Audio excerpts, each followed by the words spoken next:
আসসালামু আলাইকুম। মোহাম্মদ মঞ্জুর মসজিদুল হারাম থেকে।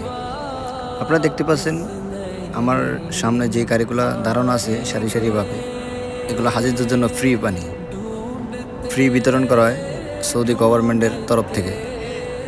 এখন আমরা যেখানে অবস্থান করছি এটা হচ্ছে আজিয়াত রোড। এখানে অনেকে অনেকভাবে পানি বিতরণ করে থাকে, অনেক ভলান্টিয়ার ভাইয়েরা। কেউ ঝুড়ি নিয়ে আসে, কেউ কেস নিয়ে আসে, কেউ হাতে বিতরণ করতেছে হাজিদের জন্য, হাজিদের সেবায়। এই তীব্র গরমে হাজিদের যাতে পানির অভাব না হয়, এই জন্য হাজিদের জন্য তারা পানি বিতরণ করতেছে। ঠিক আমারই সামনে দেখতে পাচ্ছেন আব্দুল আজিজ গিট্টি দেখা যাইতেছে।